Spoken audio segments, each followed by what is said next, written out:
Hey everybody, how's it going? It's Karyn, and back for another chat. It's been a while, and I meant to do these more often, and then things happen, and I haven't done one in a little while. So I'm here. I thank you for joining me. And just off the bat, just so you know, if I'm sniffling at all, I know people like to spread rumors and stuff. My allergies have been driving me crazy all day. Wade can vouch for me. So I've been sniffing and sniffling all day long. So there's nothing weird going on otherwise.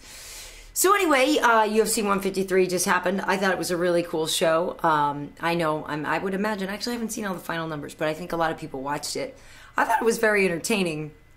And, if you guys have questions about that and you want to talk about that, write in a comment and I can read the questions and talk to you about them. So I'm just waiting for some to refresh right now. But, it was quite a day for us on Saturday. For those who don't know, I'm not sure if you were living under a rock, the Space Shuttle Endeavour was cruising through the streets of LA on Saturday. It landed here a couple of weeks ago, and it's going to be housed permanently at this museum, down in LA. So they were doing a parade, basically, through the city streets, and it's a trip. So they were, I was kind of laughing because there was a whole thing about Brazil, and it was Brazilian time for sure. No offense, my Brazilian friends, but you guys know how you are. So this shuttle was really late. We go down to see the thing at the viewing, and they're like, "Oh, it's going to be here at like 2 o'clock."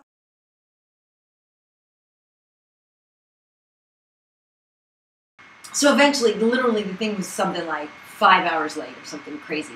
But you can see this video here that Wade shot. It was ridiculously cool. So we're sitting there like, literally, this is how close we are. And, we're both space dorks. So I'm way into this kind of stuff. So, and there we are. The cool thing is that my dear friend Ted works for a 3D company called 3Reality. And so he literally has been with the shuttle the whole time. It's been here, walking along with it and everything. It was really, really cool. So my point being, came home from that and had to start the fights a little bit late, a little bit on a time delay. But I loved them. I thought it was really, really fun. So I want to, hopefully you guys, enjoyed it too. I'm having a little issue here with it's not showing any of my comments. Any questions or anything are not showing up on this page right now. It just went blank. I'm not really sure why. But there were a bunch of questions here a minute ago. So I don't know where they went, but they're not here now. The whole page just kind of went wonky, and I refreshed it. Let's see. All right here. Ah, they're over there. Yeah. Nado Laranja is the best. Okay, here's one. Glover will destroy Rampage. So the whole time I'm watching that fight, I don't know if you guys saw that we did a long interview with Glover Teixeira. What a cool guy. We went down to Black House a few weeks ago, watched him train, talked to him for a really long time. I really only knew about this guy from what I'd read, hadn't really met him before. And he was so great to us. You can see him training there at Black House. What a great guy. So we really took a liking to him personally. Just a really great guy. We could just tell when we saw him, like, this dude is very strong and very talented. Obviously he trains with Chuck Liddell. This day he was here with Lou Pauly, working on a lot of stuff. And anyway, Glover's a great guy. But the whole time I'm watching the fight with Maldonado, I was like, man, I wish he could be fighting Rampage, because that would be an amazing fight. Gotta hand it to Maldonado for just the man is inhuman in terms of what kind of a beating he could take. But the whole time I'm watching that, I just kept thinking, what a fun fight this would be. That were Rampage, because they're both so strong and such sluggers. And here you see some footage we have of Rampage another time when we were training with him. And his coach, I believe, that's Mark, I believe it. Get this great English accent. Backhand, right, backhand. I love that guy. But, Rampage throws really hard too. And, Rampage always talks about wanting people who will stand there and engage with him. And you can tell that's exactly, what Glover would do. And he said as much to us in the interview too, that, he likes those kind of fights. He likes delivering for the fans. So I know everybody's agreed to it. I know after the fight, Rampage tweeted that he wanted that fight. He wanted Dana to set it up. I think all the, planets, all the bodies are in alignment, so I think it's going to happen. I just hope everybody stays healthy and that it actually can. And, for Glover, I think that's a great fight for him, because obviously Rampage is a big name, and if he's gunning for the title, beating Rampage. And granted, Rampage has lost 2 in a row, but you lose to Jon Jones, pretty much everybody does. Not even pretty much, everybody does, because we all know that the Matt Hamill DQ doesn't really count. So everybody loses to Jon, so there's no shame in that. You know, the fight with Ryan Bader was a little weird, and Rampage was injured, and, you know, took the fight anyway and fought because it was in Japan, and he wanted to do that for his fans. But I think Rampage and Glover would be a lot of fun. So I do hope that happens. I don't necessarily know that Glover would crush Rampage. I think it would be an engaging fight because I think Rampage can give as good as he gets, and I think that that fight would be a lot of fun because, you know, he's a beast. Rampage hits very hard, and I don't know this from actually having been hit by him, but standing this close to him while he trains, I can tell you that it's a little nutty. So let's see. I'm looking at Seattle Tuffy. He says it was such a good decision for Demian Maia to drop to 170. He'll be a real threat to top 5 welterweights. He handles story so easily. I think he should be given a top 3 matchup to evaluate a title fight. What do you think? Jake Ellenberger, Johnny Hendricks, John Fisher, Nick Diaz for his next opponent. Nick. We'll get to Nick Diaz later. But first and foremost, wholeheartedly agree with you about Demian Maia. And I'm working on setting up, I've got some, where's my phone, back and forth with his management about getting an interview with Demian this week because we really like Demian here at MMA Heat. Really great guy. I totally agree that was a great move for him. You know, he was really getting, I think, sort of manhandled at 185. He just wasn't big enough for that class. And as long as you can make 170, I think he's doing so great. And, you know, you can tell his confidence is up. And it's so funny because everybody's like, when is he going to bring the jits back to his game? Well, obviously, he's brought it back. And that's what's so engaging about Demian because that's why he's so fun to watch. He's so good at it. So in terms of who, you know, listen, an Ellenberger-Demian Maia fight would be interesting because we know that Jake's strength is definitely not on the ground, and Damian's is, and Jake is very good at his stand-up, and Demian has improved, certainly, in the stand-up, and he, I think, for a while became really enamored of his stand-up and did too much stand-up, let the jits go in favor of the stand-up. But, you know, that actually would be a very interesting fight because stylistically, they're almost opposites, so I think that would be kind of fun. John Fitch and Demian could be interesting. How about that John Fitch on Saturday night? How awesome was that? Everyone's like, man, UFC 153 was great. Even John Fitch was. Which I think is kind of harsh. But I thought John was terrific. I think he's terrific. And I think a John Fitch-Demian Maia match, I don't know if I'm as excited about that one. I don't know if I'm as excited about that one. But Johnny Hendricks, Demian, could also be interesting. Johnny loving there that left hand. But I think the most interesting one for me would, wow, oh shoot, I forgot about Nick. Talk about the jits, right? That'd actually be really kind of fun. I think that would be really fun. So I would vote if I had to match Demian Maia up next with somebody that for a fight of a, holy crap, I want to see this fight. I would say Demian and Nick or Demian and Jake. Those would be fun fights for sure. But again, talking about John Fitch, I thought he was terrific. I felt so bad on his last fight with Johnny. You know, his wife was pregnant. We'd spent some time with him before the fight. And to lose that quickly, it's just heartbreaking. And it's just so tough for the fighters. And I like John. I know he gets a lot of, grief from some people online in the forums like to pick on the guy. But I like him a lot. And I was really happy for him in giving such a great performance on Saturday night. I thought he looked terrific. I think Eric Silva is very, very good. And it's funny, when I was in Belo Horizonte for 147, Eric was there with us doing a lot of stuff, and he has everything, going for him in terms of being one of the next big things.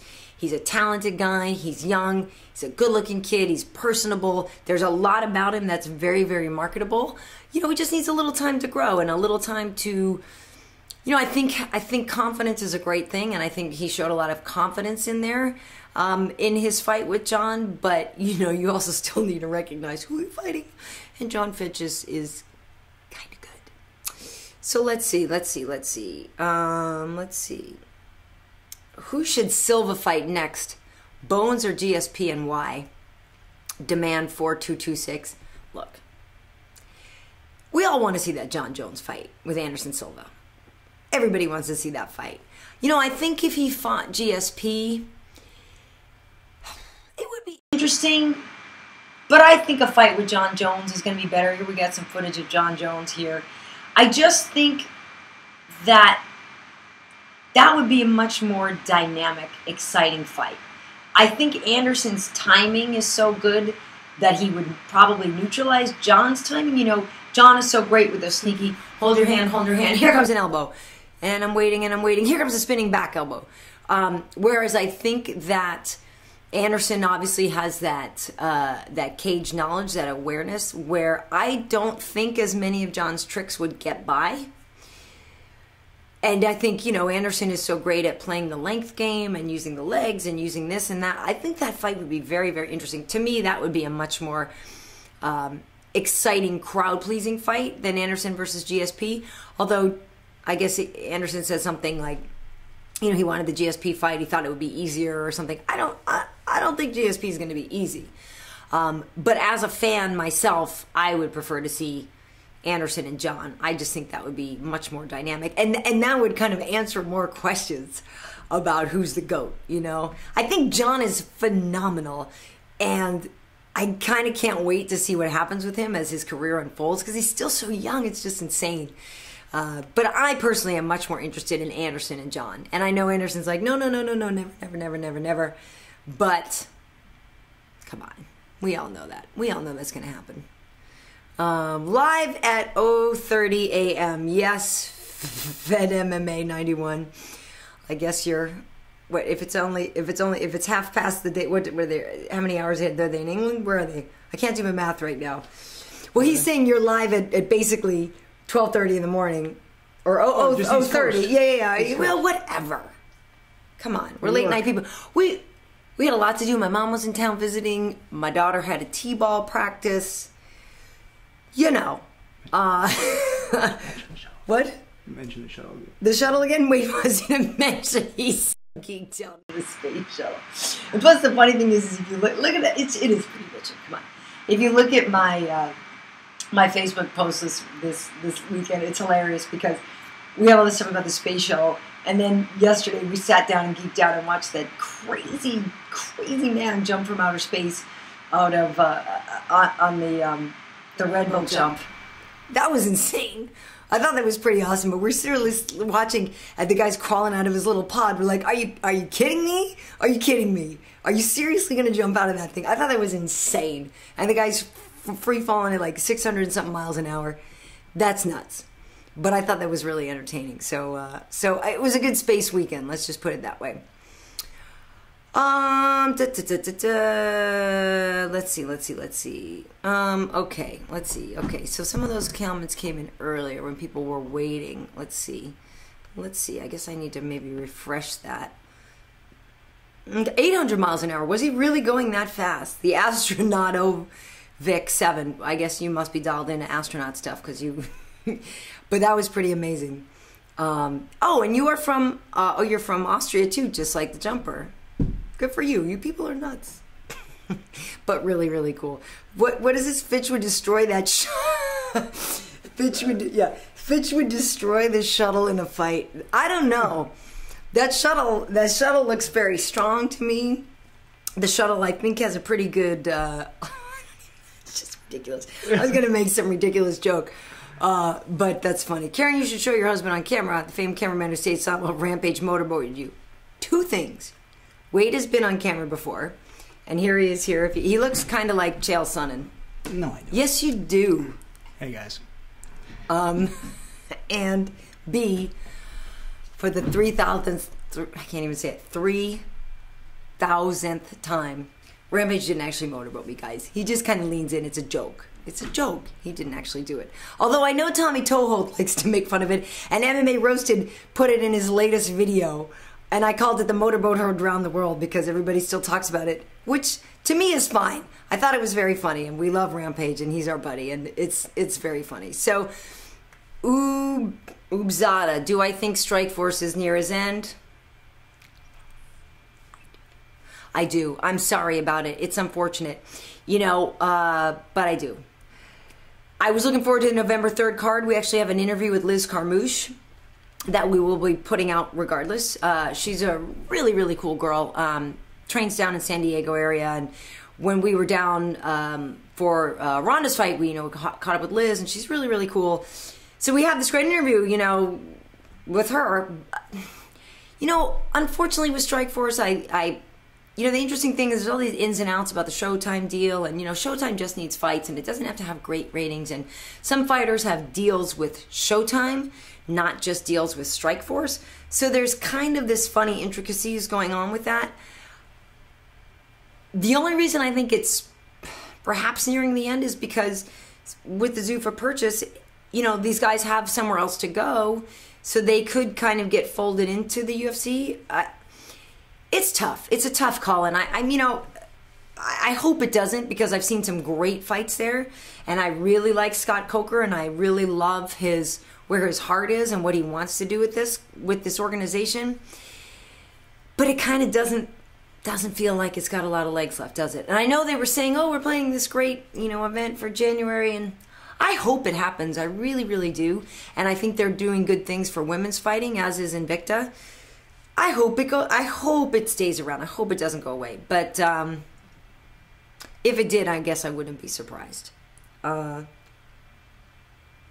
See, somebody said, look, it's Chael. I told you, we've told people this before. Lyoto's team all calls Wade Chael. They all think he looks very much like Chael. So, what's up? Someone thought Showtime will buy Invicta. That would be interesting. Let's see. Let me see. You know, I don't know. You know, I kind of hope not, because I want the people that are running Invicta to keep doing their thing, because they're doing a great job. And so I would love for them to keep creative control, because I think they're doing a very, very good job. That's not to say that Showtime wouldn't be good for them, because it could be great, obviously. It could give them a lot of exposure. But at the same time, I believe that the internet is even better exposure. It's kind of like what we do. You know, some people kind of, we release MMA Heat episodes. You know, we did 23 episodes of our show for MAV TV, this cable channel here. And we had a contract with them so that we kept our shows on the air with them, and we didn't release them online till much later. Some of you people are very, very cool, and you're like, hey, it's a cool MMA show. I'll watch it regardless. And some people are like, why are you putting up old stuff? And the reason is we had to honor our contract. But I guess my point is here is that having your programming, your fights on the internet, you know, you're reaching the whole entire world. And I know Showtime has carriage deals around the world as well, but, you know, it's a paid channel and it's not as easy to come by. So I kind of really like the spirit of what Invicta is doing, just giving it out on the internet. I think that's great. And they're putting on terrific fights. And the ladies are delivering. They give a full stacked card. I think they're kicking butt, and I'm really psyched for them. And I'm not saying a Showtime deal would ruin them, but I'd like them to keep their own creative control and keep growing their own brand for a little while, because I think they're kicking butt. Let's see. We love you, Karyn. Thank you. I appreciate it. Karyn, do you have a good relationship with Ariel? Do all MMA reporters view him as the enemy? I do have a good relationship. I mean, we don't hang out. You know, I don't know if he hangs out with anybody, to be honest. Ariel's not like I don't know if he's a hangout guy, but I don't hang out with him a lot of time. You know, the truth of it is a lot of time when we're covering MMA events, we're all really, really busy. You know, the fights might be in Vegas or something like that, and I think the perception is that we all go and, you know, film some workouts or whatever, and then we're all out clubbing in Vegas, and that rarely happens because it takes a long time to upload, and we're hustling and we're putting out the videos for you guys. We've gone out and grabbed a beer with him, I think once or twice or whatever. He's a good guy. You know, obviously we work together when we're at Fuel, but when we're at Fuel, you know, I'm at the desk and he's out on location, so we just sort of talk to each other on the satellite. We're not like hanging out.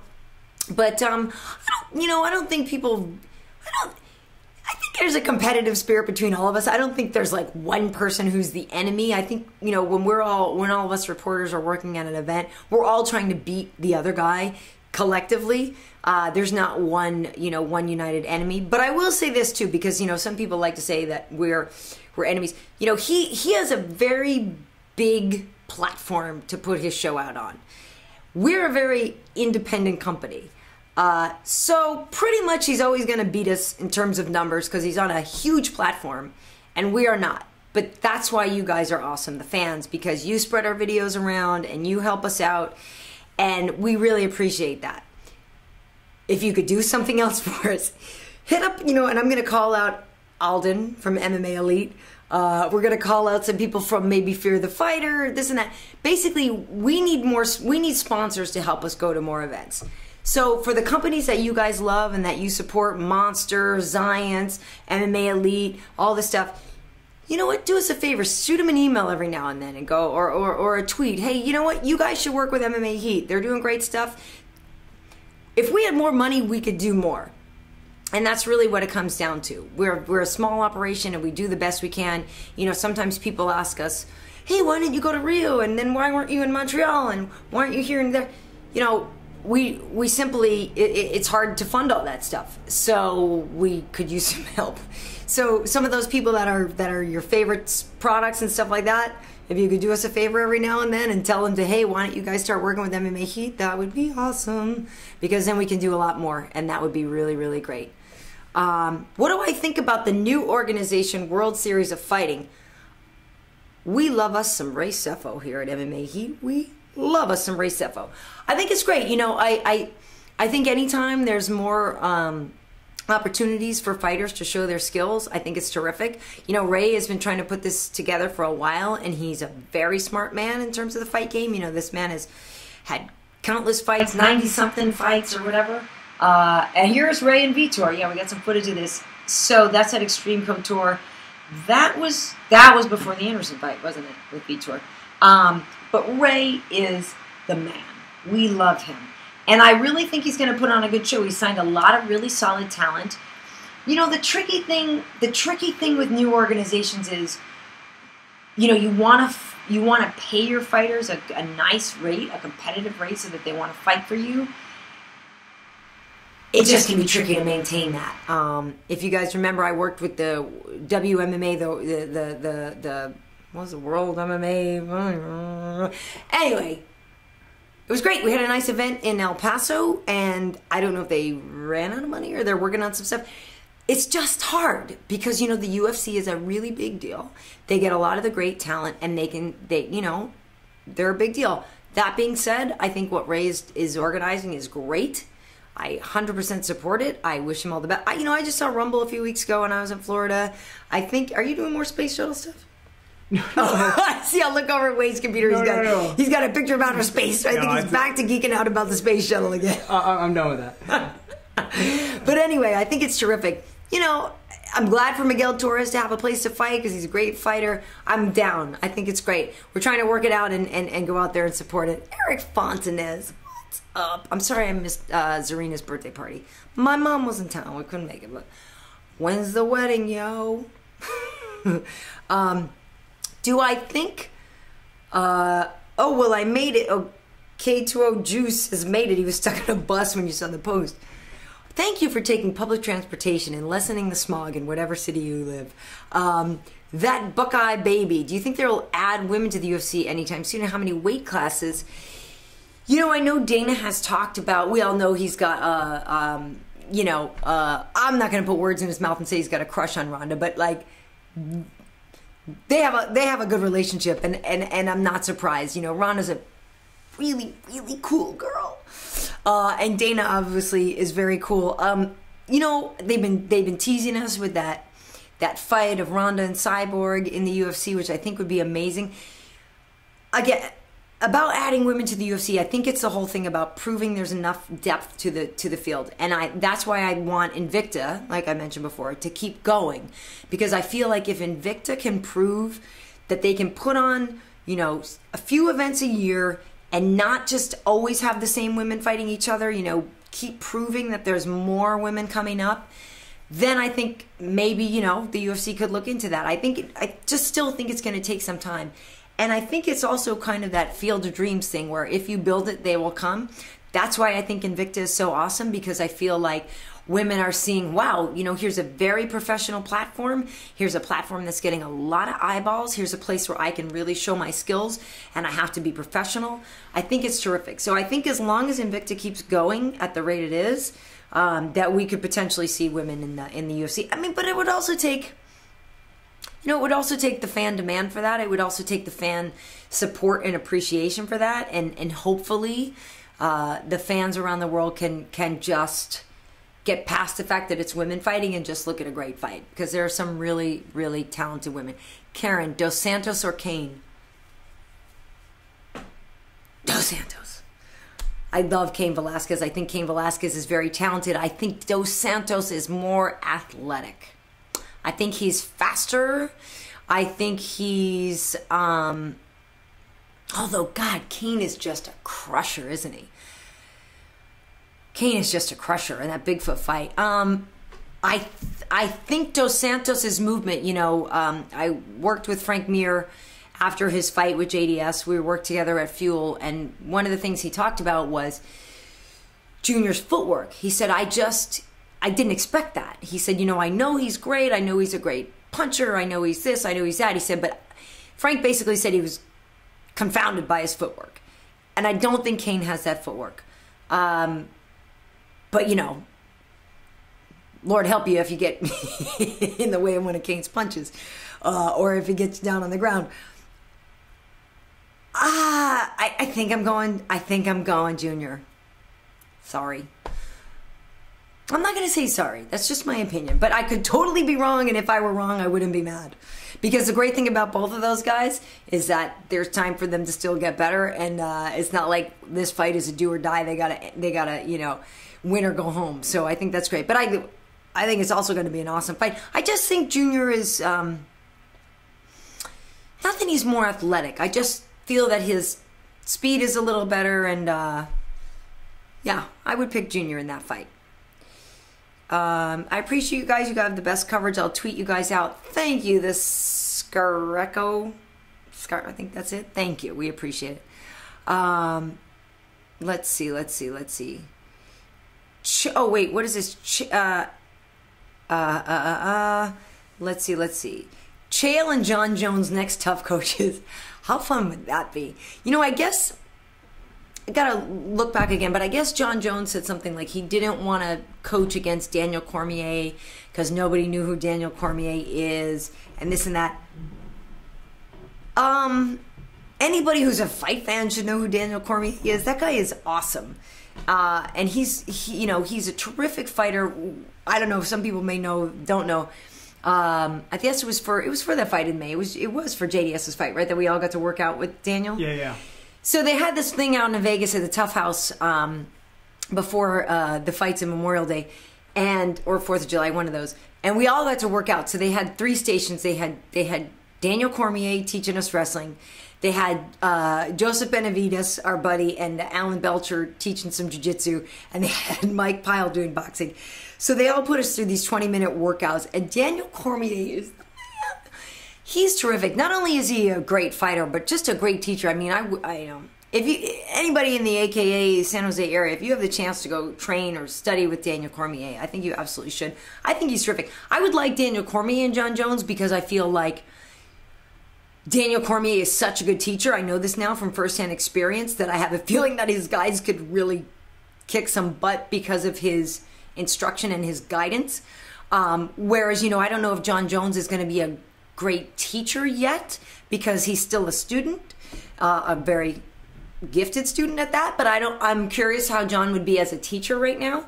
But Jon versus Chael, obviously personality wise, would probably be more engaging. But I don't know. I think it'd be fun to see Jon on Tough because I'd really be interested what kind of a teacher he is. I'd like to see that. Do I think Fedor is coming back? No. I'd like to see this sweater of Absolute Victory, the glorious sweater of Absolute Victory, though. That is a winner. Do I really think, here's something from David Guaracella. Do I really think that Nick Diaz has a winning style? He's been figured out and no one really responds to the trash-talking example, Carlos Condit. I do think that Nick Diaz has a winning style because I've seen him win a lot of fights. The thing that's interesting about Nick is even if you think he's telegraphing his punches, they still get through somehow. I think Nick is gifted. I'm a huge Nick Diaz fan. I'm a huge Nate Diaz fan. I think the Diaz brothers are awesome. Don't ask me to pick a winner, though, between Nate and Bendo because, again, like when Jake Ellenberger and Jay Haran fought, I wanted to draw. I want to draw with Nate and Bendo But at the same time, I want both of them to be the champ. I know that's kind of lame, but that's my personal feeling because I like them both a lot. I think even if you think you figured Nick Diaz out, you kind of didn't, because he's got that mentality. I just don't, even if you figured him out, that doesn't mean you can beat him. He doesn't give up. And I think he's awesome. I really, I know he said he was going to retire or was done and wanted to walk away from the fighting. I don't believe that. Please, Nick, don't quit, because you're too awesome. And we need you. We need that guy. I'm a big fan, but I also think that we need the anti-hero. So for those of you who don't like Nick Diaz, but we still need him, right? So that's why he shouldn't stop. Diaz 125. See, there you go. Yeah, I kind of think so. I thought that was a very close fight.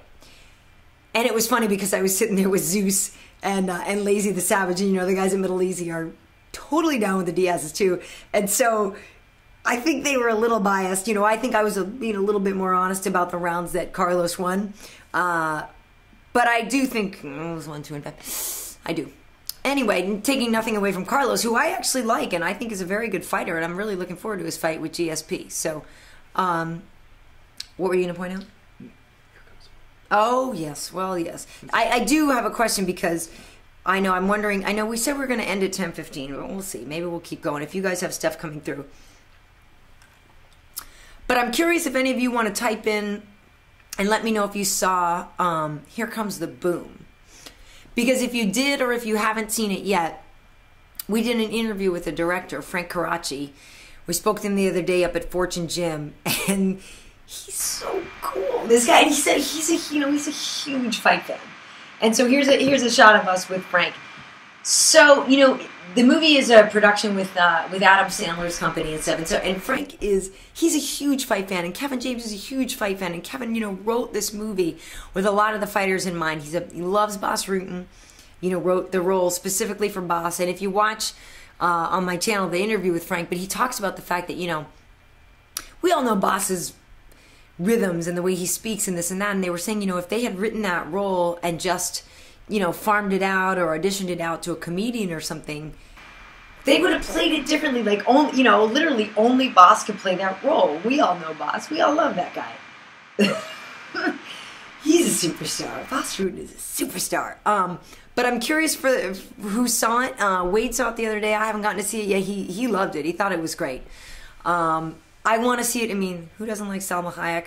I think I might go on record here saying I might have a little bit of a girl crush on Salma Hayek. She's hard not to like. But anyway, I hope you guys support. There, see Salma. Oh yeah, see, here's Bas training Salma. They said Frank said too. He said that Salma's spunky. That she got in there and liked to mix it up and stuff. So I think that's great. But yeah, everybody who I know who has seen the movie has really enjoyed it. And I got some tweets from people saying, "Oh, it's fun." And according to Frank, you can take a kid as young as about 8 years old. He said, it's a family film, and yes, there's a lot of fighting in it, but it's not gory and stuff like that. But even though it's not gory, it's realistic in terms of the fighting and the fight choreography. And, we're good buddies with Krzysztof Sosinski, who I know has worked very hard. If you look at the clips, we have Krzysztof's in it, Rafael Cordero's in it, Ishii's in it, who else is it? Obviously, we know Mayhem's in it. Here's a shot of Chris. I mean, just go to support our friends. Come on, everybody. It's the fight world is a small community, and if you want to see this kind of entertainment, and if you want to see MMA, get to the point where the guys you appreciate are making a good living, and you guys are seeing the kind of entertainment that you want to see. This is what we need to do: is go out and support these kind of movies. So yeah, Joe's in it, Goldie, everybody, and Frank said to me that the next film will have a role for a curly hair. The Here Comes the Boom sequel. So, let's see. What do I think about Shoguns Future? A lot of people I know think he's done since there's a while he has problems with gas. That's from Pedro Paulo VF. I'm a big Shogun fan. I think he is terrific. I do think he does sometimes have problems with endurance, but what's interesting about the fight with Hendo, I think it was the Hendo fight, It's the Hendo fight where he was really injured actually beforehand, and not that many, nobody really knew. But he had a lot of serious injuries. I know people always claim injury. I couldn't do this, I couldn't do that. But like literally, it was almost like it was like a surgery type of injury, or let's just try to rest. And so he, for most of the camp leading up to Hendo, couldn't even do anything except try to do a little cardio. Like couldn't have contact, all this stuff. So the fact that he delivered that fight with Dan Henderson after basically I believe only having kind of like a 2.5 week camp is ridiculous. Like you can't, even if you think he has problems with gas, you can't say that that guy is anything less than a warrior. And I know the word warrior or whatever is overused, but like seriously, if you watch that fight with Hendo, who could stand that? Maybe Fabio Maldonado, but that's about it. I don't know. So I don't think he's done. I do think he has a decent amount of wear and tear. You know, he's been doing it a long time. I think it's hard to stay great for that many years.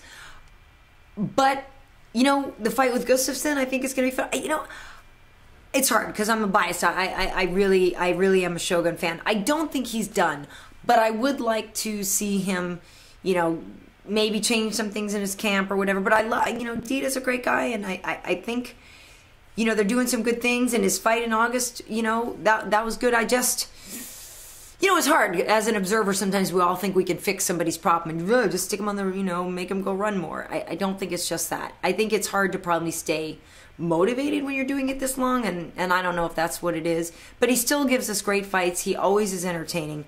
So I will definitely be a fan. So I'm not giving up on Shogun yet, though. So what's going on with Mayhem? Is that what you're asking me? You know, I haven't talked to Mayhem in a little while. Obviously, we've seen some of the interviews. I don't think he's messing up movie sales. I don't, you know, in our world, here's Mayhem. In our world, you know, Mayhem is a big figure. I don't think he's messing up movie sales, and I don't think most of the general world. I mean, if anything, people know him from Bully Beatdown, and that's appealing still. You know, I think our MMA community is a small community, and we all basically are up in everybody's business, and we know everything about everything. But if you took it to a little bit of a bigger social group, you know, everybody doesn't know the ins and outs. I mean, that's the thing. That's why these movies are good, and I think that's why you want to support them, so that people do become more familiar with these names, and so that Anderson Silva does become more of a household name. Jon Jones does become more of a name. By the way, Chandler Jones on the Patriots, kicking booty. So I'm excited about the Joneses. But anyway, I don't think Mayhem's messing anything up. I really like Mayhem. You know, I guess he's going through some stuff. I hope he works it out. He's been nothing but great with us. I really like him. So I hope everything gets back on track with him, because I think he's terrific. Let's see. With the mainstreaming of UFC on Fox, do you think as a reporter it's harder to get those interviews with superstars than Dana White? No, I don't. Dana's actually very accessible. I think he's a lot more accessible than presidents of other organizations. I don't think it's harder. What I think is good about the mainstreaming of UFC and MMA, as the more legitimate the sports gets, and I'm using legitimate in you know, quotes, because we all know it's legitimate, but in terms of regular people, the more it's going to force the people who cover it to be professional. That is a good thing. You know, I'm not going to, my own credentials, whatever, but I've done a lot of on-camera work and, you know, approach this with a very professional manner. And MMA is still a place where, you know, somebody can show up with a flip camera and grab an interview, which is all, you know, well and good in terms of that whole guerrilla style of reporting and that accessibility the fans have, and the you know, with the fighters. But I would like to see the sport covered in a more professional manner. And so I think with MMA on Fox and FX and Fuel, and it becoming more legitimate again in quotes, I think it's a good thing, because I believe that will make the reporters have to be more serious, have to be better qualified, have to be better educated. I think it's a good thing for us. And I don't think Dana will become less accessible, because he likes to talk. He loves to speak to his fans. I don't necessarily see him changing, because that's who he is, and that's why he's great. So no, I think it's a good thing. Let's see. Karyn versus Nelson. Who wins? Wow. Well, we haven't seen Shane fight in a little while. But he used to throw the poundage, huh? Wade's throwing me a little message here. No? What? No, never mind. What? You can just tell me. It doesn't have to be secret. Unrelated. Never mind. Okay, never mind. Different message. I don't know what he was trying to tell me, but it was something that can wait. Apparently, Karyn versus Nelson, though. You know, it's hard to say because we haven't seen Shane fight in a while. You know, Roy looked pretty good. He looked pretty good, and then Fabricio looked really good against him. I don't know if I can pick a winner in that because I feel like Karyn's been out for a little while. If Karyn's in top form and if Karyn is dropping the heavy hands, that can be tough. But, you know, Nelson is more active, so I think he might have the advantage because of that activity and that, and, you know, not having ring rust and that type of thing. So, should Overeem be next in line for the title, or should he be fed a jobber first? We all really want to see Overeem fight, don't we? Yeah. I really want to see that Overeem JDS fight. Should he be next in line? I don't know. My computer just went dead. I don't know if my battery died. You know, that's a tricky question because I saw Alistair last month. I was down in Florida visiting my grandma.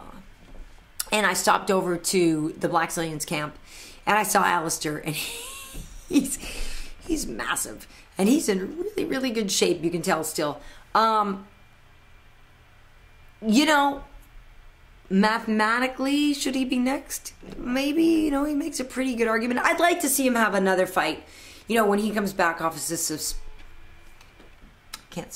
off his suspension. I'd like to see him, you know, have a good solid fight before he just, you know, necessarily got the title fight. But again, as a fan, I still want that Overeem JDS fight. So here's the thing: we're just about on our 45-minute mark, which we said we were going to do. But if there's a couple more questions in it, we're cool to go to an hour, right? It's in terms of the live time. Yeah. Give Sam some love at some point.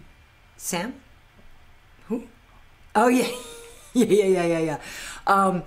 It's funny because there was another movie that came out this weekend, which was Seven Psychos. So I want to know if anybody saw that. If anybody saw that movie, you know, the funny thing is, I'm a huge Sam Rockwell fan. I don't know if you guys should know who he is because he's a terrific actor. And here he is up at Fortune Gym where we shoot a lot of our stuff. So here's the deal: Sam Rockwell has been boxing for a very long time up there at Fortune. He does his training with Jose Navarro, and I don't know if you guys. Obviously, he's great in Charlie's Angels, but in Confessions of a Dangerous Mind, where he plays Chuck Barris, he's awesome. Sam Rockwell is that guy that plays the guy who's a little weird and kind of askew, but he nails it. He's an Iron Man too. Like, the guy is awesome. So we see him all the time up at Fortune Gym. And we have mutual friends, that are actor friends and stuff like that. So, we chit-chat with Sam, we chit-chat. So the other day when we were up there to interview Frank Caracci from Here Comes the Boom, Sam said, "Hey, what are you guys doing here today?" And we're like, "Oh, we're doing, interview with Frank Caracci." Frank Caracci, that's my boy! Because Hollywood is also small. So they're talking, then, we're talking with Sam. So I'm curious if anybody saw Seven Psychos. Because, if anybody saw Seven Psychos, because again, I haven't seen that one. I need to go catch the matinee. But it has Christopher Walken. So if you guys look at our interview, well, it's not an interview. So here's the other day, we're up with Sam Rockwell, right? So he's training, and all of a sudden he's like, "Hey, let me do an impromptu improv commercial for Seven Psychos." And so we're joking around. I'm like, "Listen up, everybody. Here's Sam Rockwell, the star of every movie you've ever loved, with an important message." Just kind of goofing around with him, and he's talking about going to see Seven Psychos. And then we also have a little clip of the movie, a great clip with him in the car with Christopher Walken. And to me, Sam Rockwell and Christopher Walken together in the same movie, that's worth my, what is it now, $11.50? Here in Los Angeles, movies are expensive. But anyway, it's fun. Was the substance that Jake Shields took finally released? I haven't seen that yet. The last time I checked, it still said it was unreleased. I gotta be honest, I was very surprised by that. I like Jake Shields a lot. I was surprised he used something banned. Now, who knows what it is? Is it an herbal remedy? I don't know. Is it a PED? I don't know. I don't think weed is a PED, by the way, just going on record. Who knows what he used? I know Jake is very serious about his health. He's vegetarian. We used to joke that I was going to call him the vegan villain. That was my nickname for him. But then he was like, well, I'm not vegan. So he's going to be the vegetarian villain because I think Jake needed a nickname. I really, really like him. And I was very surprised when I heard about that. So hopefully it'll come out that it was, I mean, in a way, I guess I hope it's weed because like I said, don't think that's a performance-enhancing drug. And while it is illegal and while, yes, you need to play by the rules, me personally, I don't think that's such a big deal. With all the pain that these guys feel, I don't think weed is a big thing, and I don't think it's a performance enhancer. But I was very surprised about that. So we'll keep you posted on that, and if we hear what it was. BJ Chris 333 just got here. We haven't talked about Minotauro's next fight. What do you think? Struve, Brown, Gonzaga. It's funny that you say that about Struve because I was actually thinking that earlier. That could be really fun. How great, by the way, did you guys see that footage of the locker room after Nogueira's win with Anderson bawling his eyes out, and there's Andre Galvao, there's Fei Zhao, Eric Silva, the whole team in the locker room. And I love that. I know it happened the last time too when Minotauro won in Rio and they show Anderson crying. I just love that they're not afraid to show their emotion and how much it means to each other, how strong their team bond is. I love that moment. But I was thinking Minotauro and Struve could be really, really fun. I guess my question is, while, Nogueira is awesome, obviously, and has been for so long and is certainly a legend of the sport, I guess it's a question of where he is in positioning in the ranking. And Stefan Struve is going up, up, up, up, up. And certainly beating Nogueira would be a notch on your belt that you would certainly want. I don't think right now people are ranking Nogueira above Stefan. Or if they are, it's a close call. So, while I think it would be fun, I don't know if that's necessarily a smart fight for Stefan in terms of advancing his career. I don't know if that's the best one. But I would like to see it, personally. You should... I had it on when I wanted you to read. Uh-oh. You do your impression. As an MMA community, K2O we should rally and get more Ronaldo in the UFC. Best voice out of combat sports. Ha, John Anik is good, but his voice is too similar to Florian's. Yo, away we go. I love Moro. We used to work together at Showtime. I think he's terrific. I really like Moro. And the thing is people bag on him, but he's an encyclopedia. What you don't know about Moro is he's like obsessive and he lives and breathes this stuff.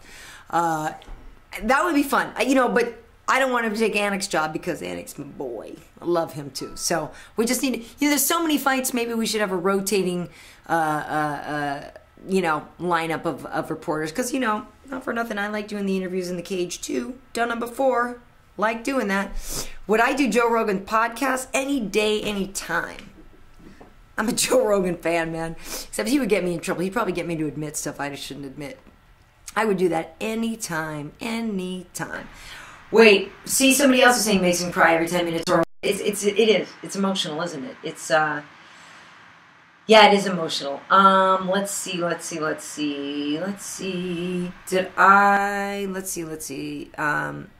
I did not catch the boxing match this weekend with the Rios Alvarado. I did not. I do love boxing, but I haven't seen that. So what do we have to do to get MMA Heat to cover more events in the future? Seattle Kid 25. That's what I was talking about earlier before.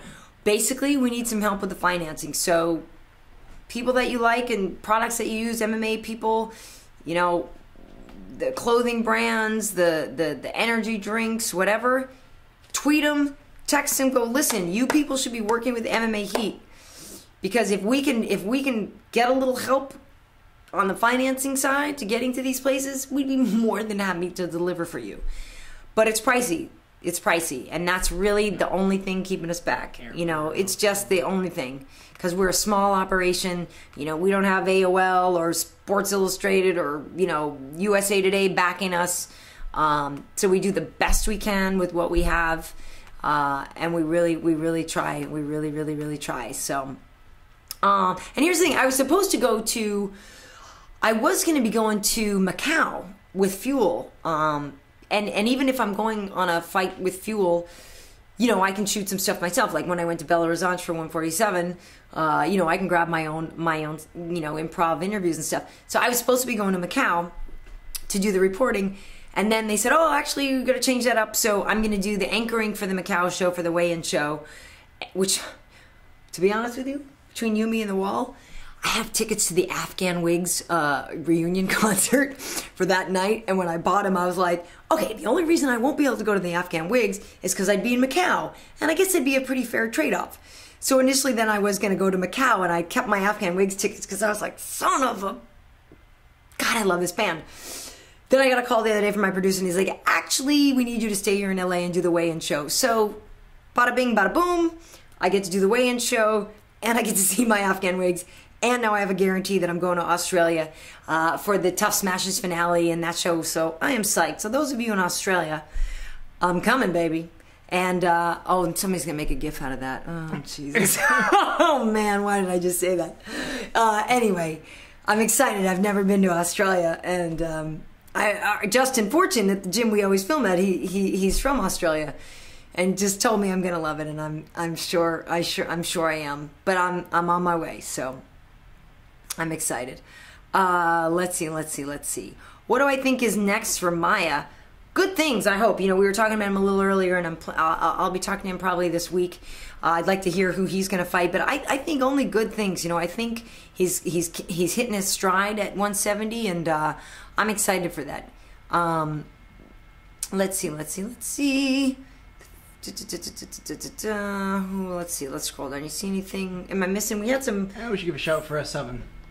Yes, S7. Here's Dallas the thing. This weekend. If you guys are in the Dallas area, our good friends run S7 Submission Grappling. This is a great tournament now. They've put on a few different shows. And the cool thing about the way they organize their tournaments, you get points for submission attempts. Not putting any jiu-jitsu tournaments down. I enjoy them, and I heard Metamoris was amazing this weekend. I couldn't go, but I heard it was incredible, and I heard there was like some whole big scandal between a Gracie and Gavao fight. Our good friend Deb Blythe from Gracie Magazine has been tweeting this and talking about all this stuff. So I guess there was this big deal. But S7. You get points for submission attempts. It's put on by our buddy Dayan Henson. Herb Dean, Josh Rosenthal are part of the founding members of this organization. And it's just a lot of fun. It's fast. It's exciting. So they're doing a show in Dallas this weekend. And then the next weekend, is it Oklahoma City again? Or Dallas and then Chicago. Chicago. So look up S7 Submission Grappling. And here's some, here's Herb Dean. Obviously, we all know who Herb is. He was in the movie. He was in. This is a clip from Here Comes the Boom. Herb's the man. But anyway, you guys should really look into that, because if you want to compete, website's S7SG. S7SG.com. But if you're into grappling, definitely check it out and sign up. I don't think their entrance fees are very much. They've really invested the real deal in their trophies and medals and stuff. So it's not just a half-ass organization. They're doing good work. I'm not going to talk about what you just said, OM, FGFF, SWTF, 45 seconds, but yes, they are. With protection.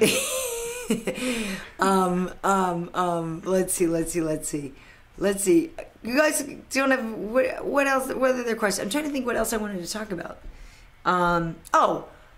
We have an interview that we'll be releasing. I know, some of you might not think it's the most manly thing, but some of your wives and girlfriends and some of you ladies watching might watch Dancing with the Stars.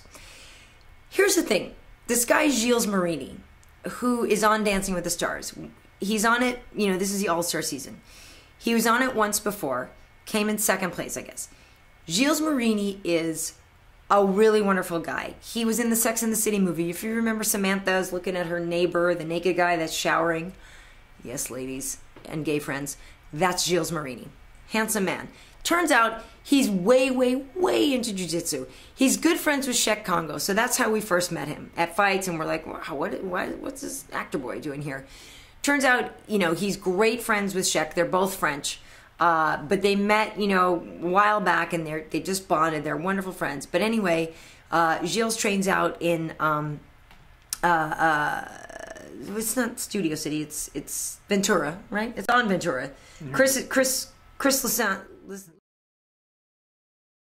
So there's Wade, me, Gilles, and Chris Lisandro. And Chris's place is right in Sherman Oaks there on Ventura. So anyway, Gilles trains there, and, you know, he's good. You can see he's a blue belt.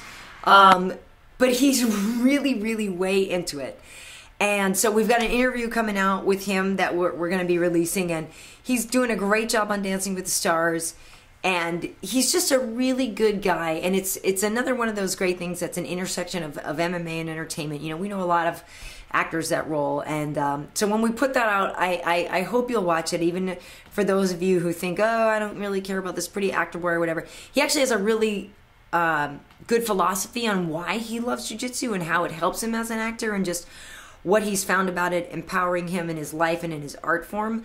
But we also show him training, and Chris Lisandro, we also have him doing some technique demos for us, and he's great. So really fun. So that's coming out, if you can look forward to that. And vote for him on Dancing with the Stars, because he's one of us. You know, he's a fight fan. He's one of us. So we need him to win. We don't need Bristol Palin to win. She's not that good. She's not that good. I don't care about your politics. She's just not that good. Gilles Marini is better. So I got a preview of S7 on my show. Okay, he's dialed up a preview as S7, so he wants you to check that out. Let me scroll down some questions. Okay, so he's out of Utah, and if you're looking at it, so let's go. It's the great thing about S7 is it's children, it's grown-ups, it's everything. And here's a look at that. The medals, it's good stuff. They didn't skimp. They threw out some dollars. Let's see.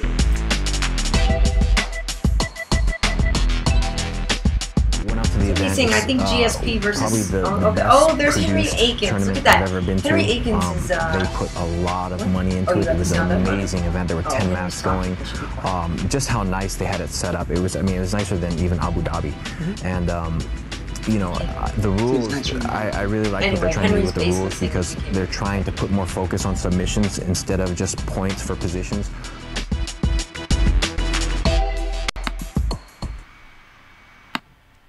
Back to you. Okay, back to me. So anyway, Henry, if you guys don't know, besides being formerly Ronda Rousey's boyfriend, he is an amazing jiu-jitsu coach, and he coaches over with Anthony Hardonk at Dynamics Martial Arts in Santa Monica, or West LA. That's where Stefan Struve was training when he was here before his fight. You can look up an interview we have with Stefan Struve, our most recent one with him before his last fight. Shows him training with Henry Akins.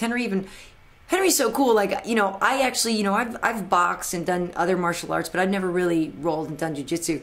And, you know, but you can't help it when you're sitting there with Henry, you want to find out what's going on. So he, you know, all of a sudden I'm like, Henry, what about this? Like, when you're doing the Kimura, what? He's like, lay down. And so he's showing me, and he's showing me, you know, it's really just a question of inches and degrees. And anyway, he's a terrific coach. If you're looking for a great jiu-jitsu coach, not only is Henry Akins one over at Dynamics, our good friend Lars Verleen up at Fortune Gym, where we film all the time. He used to be Hoist Grace's training partner, and Lars is this crazy Swedish guy who we love. So he's another option. Speaking of Swedes, here's a picture of Stefan, and he's Dutch. But speaking of Swedes, how about the Reza Madadi Cristiano Marcelo fight? I thought Reza won, personally. I thought Cristiano, you know, put up a good fight. But here's the thing. You know, kind of like how we were talking about Demian Maia, who stepped away from his jits for a while and then got back to it and is winning. You know, Cristiano Marcelo is this terrific jiu-jitsu practitioner who seems to be enamored with his stand-up, and I'm just sitting there watching going, dude, do what you're good at. Here's our interview with Cristiano. This is great. This is actually before the fight. He already had a shiner. And obviously he's so good at jiu-jitsu, and, you know, he won that fight, and, you know, I could see it. It's split decision. You know, I'm never like really super mad at a split decision win, but I do think Reza brought it to him a little more. But here's the thing, folks. If you're fighting and someone is repeatedly tagging you, don't back up in a straight line. Okay? We're watching that fight. We're kind of like freaking out. Like, bam, bam, bam, bam. Like, here, let me just go back in a straight line. You need to move on an angle. Move on an angle. Okay? It's basic. It's basic. And so I give you credit for being able to take a punch, but I want people to fight smarter. And so while I'm glad, he got the win, and I really thought Reza put on a good fight, and I don't think it was just a question of being Brazilian fighting in Brazil. Whatever. Split decisions are hard. But don't back up in a straight line. Please. Ever. That's in life. That's in a bar fight. That's in whatever. Don't back up in a straight line. Angles. Angles. Okay, what else? Would I kiss Ronda Rousey? She's hot, I'd never kissed a girl, but Wade, would that be okay with you? I'd film it. if it's on camera. He's got a list. He's like, Ronda, Misha, I know they're mortal enemies, but he's okay with them with a list, if there's a list. Eliza Dushku. I think Marloes Conan is very, very attractive. All for private consumption. All for private, yeah. If it does happen, it'll be filmed, but it probably won't be on YouTube. Let's see. Who's next for Frank Mir? Hopefully Daniel Cormier. I know Daniel Cormier still wants that fight, and I would still like to see that fight. So I got my fingers crossed for that one, Astro Train 100. Are there any names in the S7 tourney? Somebody is asking. Well, besides having Herb and Josh there, I don't know in terms of names competing in it yet. I don't know because, granted, it's still pretty new, but a lot of black belts and yeah, there's a high level competition. Instructors from all over the country, right? So what happens is because Wade goes and films those as well. What happens is a lot of time you roll into a city and they'll get the best of the best there. So the guys from the best jiu-jitsu schools are bringing all their black belts there. So while there might be somebody whose name you don't know yet, I think there's a lot of great talent, and you're going to see very, very good competitive matches there. So Marloes is classy. I know. Could Robert Drysdale make it in the UFC? I think so. Here's the thing. I've seen. We've been to his gym, and I know. Really, I guess it comes down to sometimes being able to take a punch. So I need to look at some more of his fights because he's done a few MMA fights and see the level of punch he can take. His jiu-jitsu, as we all know, is ridiculous. And I even know just from sitting there observing him, teaching class, that I learned stuff. I think he's terrific. I think he could probably make it because he's got the brain and the mindset for it. So, yeah, I would endorse him for sure. I would endorse him. What sounds like 90s porn music? Somebody saying something. That's S7 music. I know it is. Listen, when we make videos, I'm the one who picks the music for it. I used to run a radio station and all this stuff, and it's a little porno, but, BJJ is sexy, so there's nothing wrong with that. I actually have Robert from our clip in China. Oh, we got I just happen to have in China? It was the Mandarin.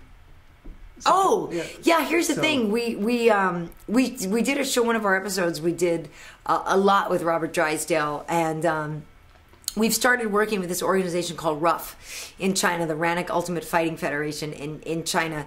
And they're awesome. They're putting on fights in China with Chinese fighters. Amazing. And the cool thing is that they're starting to show some of our programming in China already. So I think Wade is queuing up part of the show that we have that they've subtitled with all the Chinese. It's not kanji, right? Because it's not kanji. That's Japanese, right? Or is it all called kanji? I'm so sorry. I don't mean to offend. I don't know that all. It's got a whole preview on it. Anyway, Drysdale has been translated to Mandarin. I'm not gonna lie. Drysdale is like Demian Maia. Do I agree? It's coming up to some degree in terms of how awesome they are at jiu-jitsu. Yes, I will give you that. I will give you that. So how about Braulio Estima? Is he UFC bound? I don't think yet. I actually was supposed to do Braulio's fight a couple years ago. Here you go. Here's me. So here's us with the subtitling, which is just cool. I learned Portuguese and I'm still learning. I got Globo in my house now. E estou assistindo Globo Television todos os dias e estou aprendendo mais português todo dia, cada dia. But there's over 1 billion people in China. Oh yeah, there's 1 billion people in China. So here's We're making our mark. This? So how bitch is, and there's Frank Mir. That day when we were shooting, Campman was there, Forrest was there, Vitor, Cesar Mutanchi, who won Tough Brazil. We had an awesome day at Drysdale's that day, and yeah, it's so amazing that it's slowly, but that Drysdale that we're bringing Drysdale Jiu-Jitsu to China, which is just awesome. But anyway, I got sidetracked for a second. Braulio's team, I was supposed to do one of his fights a while back, and the fight got canceled like in the building. Ninja was on that card. What card was that? That was Shine Fights. Shine Fights. I forget. That's why bringing it all back around to when somebody was asking me about Ray Seffel's World Series of Fighting. I hope they get more than one, because there's a lot of organizations that get one great event and then don't. So we love Ray, really, really wishing him the best. Braulio's team, I don't think he's ready for the UFC yet. Obviously, we need to see this guy fight some more, but his jits is ridiculous. I got a rough 5 overview. And we have an overview of Rough 5. Here's the thing. We work with this Rough organization in China, and like I said, they're Chinese fighting. Some people are like, oh, well, why don't they have, UFC fighters over there? Why don't these guys come to the UFC? They're not ready yet. Chinese MMA is growing. Here's a look at some stuff we did with Rough 5. We sponsored the main event for the last one. They've got another fight coming up in a couple weeks. The really great thing is it's a Chinese organization for MMA fighters over there, and they're building the sport, and they're building it slowly, but they're building it with real professional events, and it's terrific. And so to compete in Rough, you have to be Chinese, or at least live there and be, a Chinese national. There is a Brazilian, Rodrigo, that won the last fight, the main event, but he lives in Hong Kong, and it's terrific. So if you guys get a chance, we give you guys a lot of information on how to watch their fights streaming live. They do them in Inner Mongolia. It's just cool. I'm sorry, but I just think the fact that MMA is growing worldwide, and we've got Chinese guys doing it now, is terrific. And let's say these guys, they're under contract to Rough, which is terrific, but let's say a few years from now they do, get into the UFC. It's great. That's why I think it's such a smart idea that they're developing the lighter weight classes, because that opens the world up. That's when you're talking about more Asian fighters, and the whole thing about India. There's a lot of people around the world that can fill out those lighter weight classes. So, which also brings up another point. Why you people would boo a fight between Joe Benavidez and Demetrius Johnson? Like, who boos that? Like, they're more active. They're more movement per minute, more punches, more this, more that. I love the lighter weight classes. They are so busy and active and just so much fun to watch. I really wish you guys would give them more time. If you think you only like the heavyweights, please give the little guys time, because they're just awesome. Somebody asked me on Twitter if I speak Portuguese. I asked you on Twitter if I speak Portuguese or if I just pretend.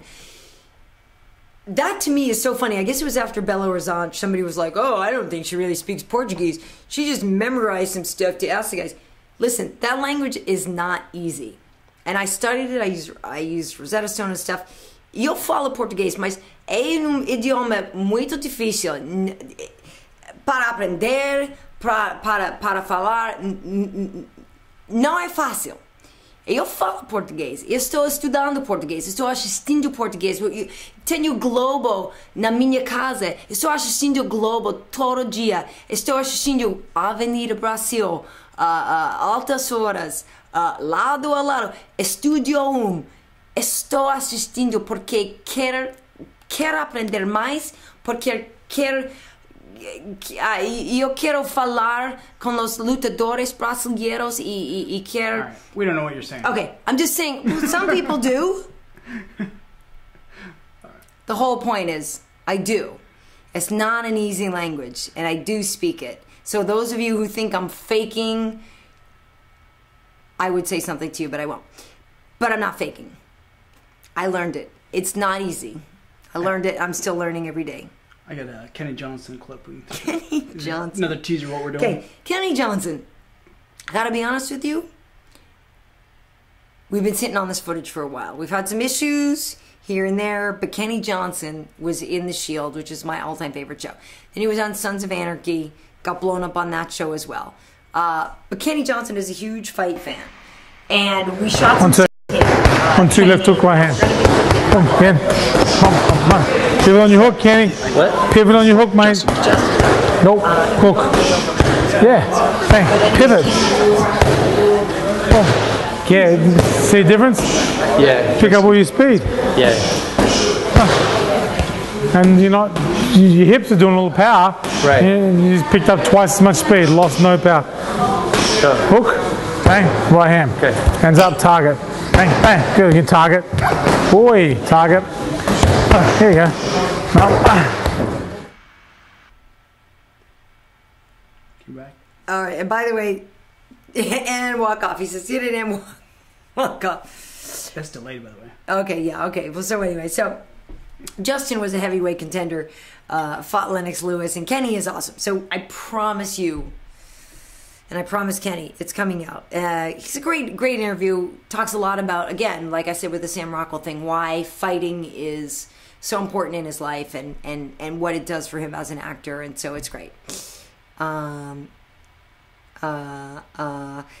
you, Ninja Scorpio, for giving me props for learning Portuguese, because it ain't easy. Thank you, Alan, for remembering. Portuguese is improving. But so as you know, it's not easy.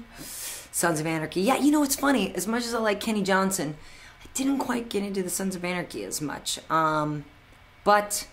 You put the full box set. Well, I know I have the Shield. I mean, that's the greatest show. I guess basically what it is after the Shield, I didn't need anything else. Well, Saving Grace was good. Yeah, Saving Grace is good. Saving Grace is good. How does it... Or somebody was saying, how does it benefit Rough to only have... Wait. How does it benefit Rough to only allow Chinese and Chinese residents to fight? It severely limits their ability to bring in talent. Well, it doesn't, though. That's the whole point, is it's sanctioned by the Chinese government. And so when the winner of the Rough, they're doing a tournament, the winner literally is like the Chinese national winner. So they are doing it to build national pride. I mean, we all know, obviously, the government has a lot of control of what's going on in China, but they know they're not ready to fight UFC quality guys yet. They know they're still growing. But by having the organization that's basically a FUBU for us, by us type thing, it's building their confidence. It's building awareness. When they broadcast those Rough shows, it's in how many millions or 500 million homes? I mean, when you think about the amount of eyeballs in China. Their last one was in half a billion homes, right. And the next one will be on satellite live in 1.3 billion. Right, at 1.3 billion homes. They have, distribution on mobile, on television, this and that. Even though that country is gigantic, it's a ground floor operation. They're building it, so they're just not ready yet to have outsiders come in there, because they will be the first ones to admit to you that they're not ready. Their skill level isn't there yet.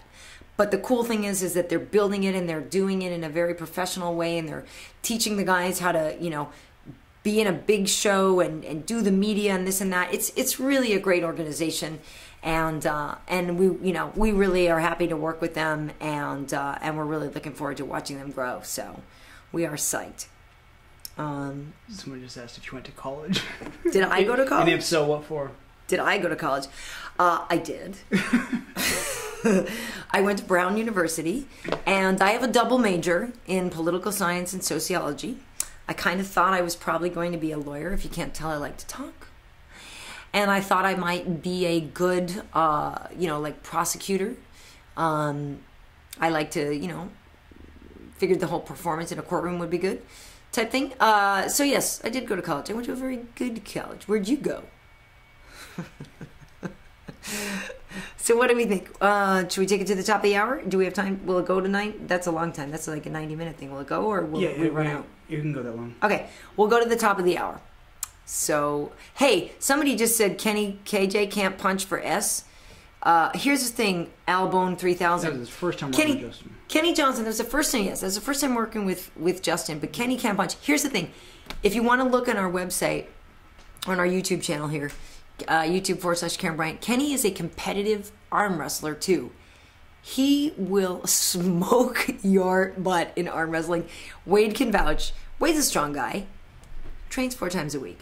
Kenny, it took him like all of a sudden Wade's like, yeah, I'm ready. And bam!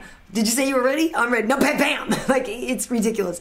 And we were joking about the whole Stallone Over the Top movie, but that's like a legit move to go over the top in arm wrestling. But if you want to learn any arm wrestling tips, just, punch in on YouTube, Kenny Johnson arm wrestling, and he teaches you. He's amazing. He's like freakishly strong. And he's so into MMA. So we're gonna take him down to Black House sometime to train with the other Kenny Johnson. But Kenny is awesome. And Kenny versus Kenny. But I dare you to tell him he punches for S, because it's not true, and he'll kick your butt. Someone says they have to go to bed. Oh, good night. This will be archived. Yeah, you're on the wrong coast, Cage. Yeah, we're going to archive it so you can watch it later and see anything that you missed. And I do apologize that we, it's been a while and we were trying to do this more regularly, and then, life got in the way for a bit. But we will be doing these more frequently because we definitely like to, hear from you guys. So thank you. Did I go to college? That's just funny to me. As a Torontonian, he's apologizing for all the drunk Canucks.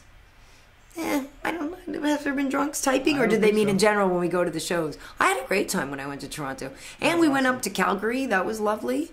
I've been to Montreal several times. I got no problems with Canada. Who is the nicest guy who's promoted and thought as a bad boy? Lucky 44124. Well, I would say Nick Diaz is not a bad guy at all. Is he nice? I don't know if that's the word I would use, nice, because that's not really the right word to describe him. But he's certainly not, this bad guy that people have made him out to be. I don't believe that. He just, maybe doesn't love doing the media stuff or this or that, but I think he's terrific. I think, surprisingly, Josh Koscheck is cooler than you think. And even I had that preconception of like, I don't know about this guy. And then the first time I met him was in Toronto that time, right? Mm-hmm. But we were out with him and John Fitch and some of these guys. And I asked Josh, I said, oh, what do you feel about the term mulatto? Because he's mixed and I'm mixed. And because I was like, I'm kind of offended by that. And he's like, oh, I love it. I use it all the time. I was like, you do?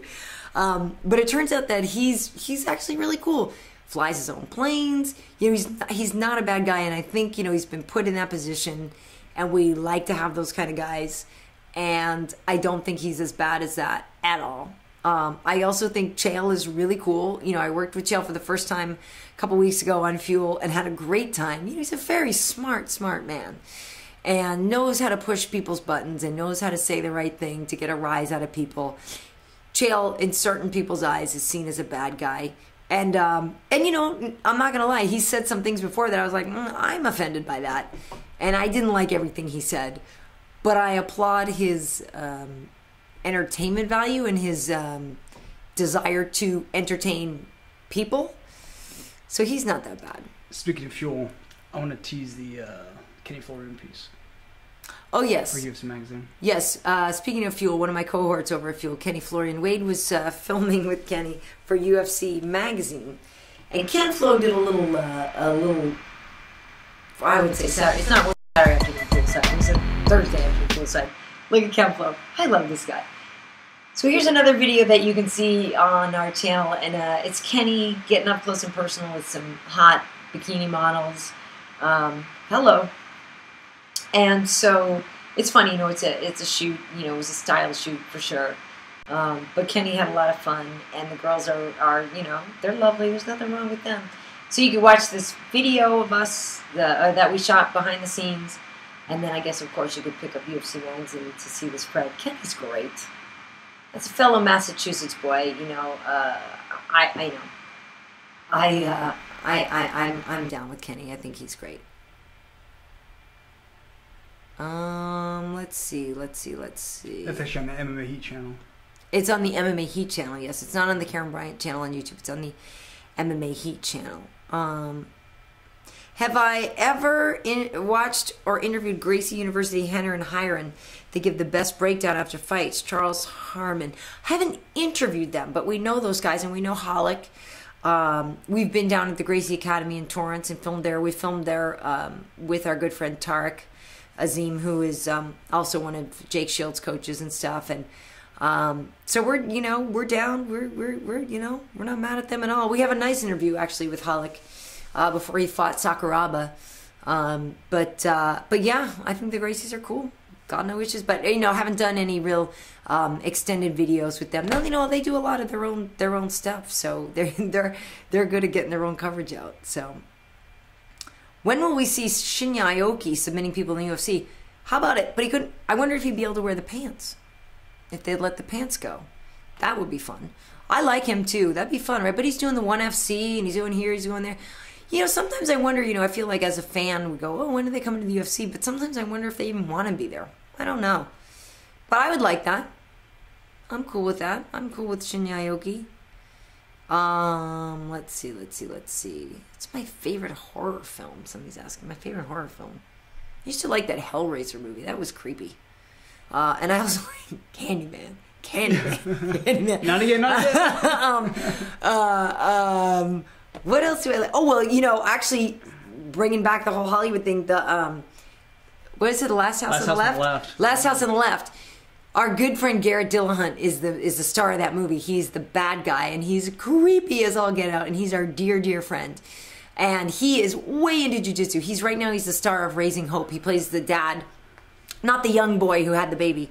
Basically, so he's the grandfather to Hope.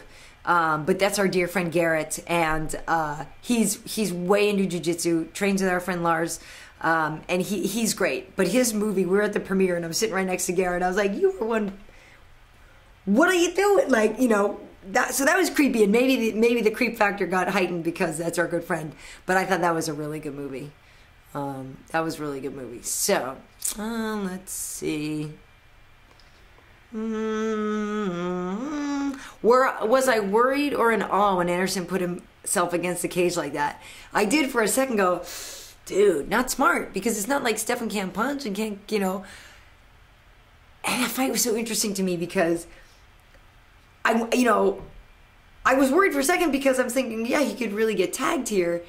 And then I was also worried that he might do what he did to Demian that time in Abu Dhabi, and I didn't want to see that, because it's so tricky when you're that good. You really do border on, showing that you're the greatest ever and that you're in your comfort zone and that, the world is mine type thing, and being, slightly disrespectful. It's like a thin line. So there was a moment where I was like, come on, put your hands up, show Stefan some love. Just put your hands up. Act like it matters a little bit.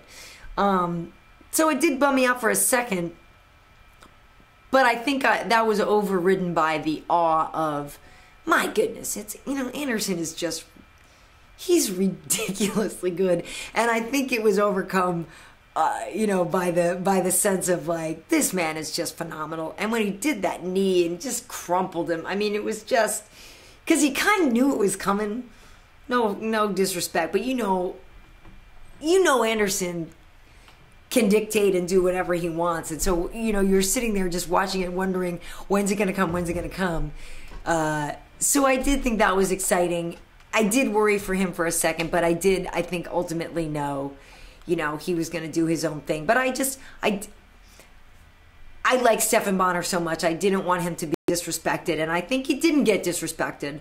I don't think he did, but I think even Stefan knew, look, going into this fight, it's a big time, long shot, and who knows what we'll get. But I thought the whole card was really fun. Like seeing John Fitch fight was exciting. I was really happy for Nogueira. We like we're saying, we did this whole interview with Glover Teixeira, and so I was really happy to see him do just so well. I just really enjoyed that. Look at Stephan Bonnar. Who doesn't? That's delayed. Okay, but who doesn't like that guy? Come on. I like him, and he's about to have a baby, and he said he might name it Griffin, which I think is awesome. And by the way, If we had had a boy, we were going to name him Griffin too. That was our number one boy name. But we have a girl, and we're not having any more children, so there will never be a Griffin in my family. But that was the name we were going to choose too. No, not even in relation to Forrest. More in relation to just the cool animal or whatever. But I think it's a terrific name. And I think if Forrest has another child, he should name it Stefan. Or Stephanie, if it's a girl, because I think that would be awesome. What's the most a fan has ever pissed me off? Andy Seppel. Not worth naming. Yeah, I mean, well, I couldn't name it. I mean, people tweet stupid stuff every now and then, but I can't think of like one person that's like, oh man, this guy drives me crazy. I mean, it's just not worth it. I think it's funny when you have haters that, you know, try to tweet you stuff, or, you know, let's say you put a video out and they're like excited to like dislike it right away. Okay, we only have a few more minutes because we're going to end at the top of the hour. But to me, there's no one that's like ever pissed me off so much, because the fact is that they're spending that much time worrying about you and like waiting for you to release a video to dislike it right away, or, you know, tweet you stuff that's rude. That means you're on their mind all the time, and they claim to hate you, but they probably really don't. They're probably just jealous or whatever. So Have to show the space shuttle one time. Wade in the space shuttle one more time. I gotta say, here's another clip of us in the Space Shuttle Endeavour. It was pretty bitchy. I'm not gonna lie, and it was hilarious because you're sitting there. We were joking, and you know, it's coming up Crenshaw, and it's at the mall, and we're all joking, and of course this is so like tacky, stereotypical, whatever. We're all like, is it going to have any hubcaps left after rolling up on Crenshaw? And is it going to get tagged or whatever? But it was spectacular. I mean, we waited all darn day for this thing. And all of a sudden, we looked down the street, and here's the nose of the GD Endeavour coming up the street. And it was amazing. So don't be surprised when we Photoshop, like, us looking out from the cockpit, or, like, the billboard behind it. We're going to Photoshop in MMA Heat or something like that. But there we are. There we are. There's me, Wade, and our little peanut. Yeah, but anyway, it was awesome. It was awesome. So it was awesome. So what was I going to say? In wrapping up, Tyson Griffin. Yeah. Here's the thing. We're figuring out which events we're going to be covering next. If you guys are in the LA area, check out Samurai MMA Pro. That's Friday night here. Their shows are really fun. Like I said, I was supposed to go to Macau, but then that got changed, so I'll be doing the Macau weigh-in show on Fuel. I will be going to Australia, though, in December. And, you know, we have interviews with Gilles Marini coming up, who is a big jiu-jitsu fan, who's also on Dancing with the Stars. Also Kenny Johnson, that you know from Sons of Anarchy, and The Shield, and every other... I'm going to call him and see what he's doing now. That guy works all the time. He's a really terrific actor. And we have the Liz Carmouche interview as well. This week I'll probably line up my Demian Maia interview and a bunch of different stuff. I'm trying to think what else we have. So if you've missed it, check out our interview with Frank Karachi, the director of Here Comes the Boom. It's a like 15-minute show we did with him, and he gives you all the background on the movie.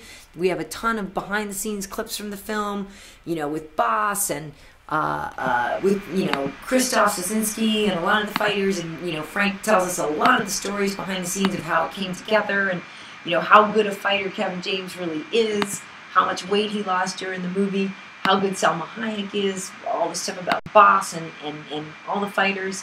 So really, really worth checking out if you haven't seen that yet.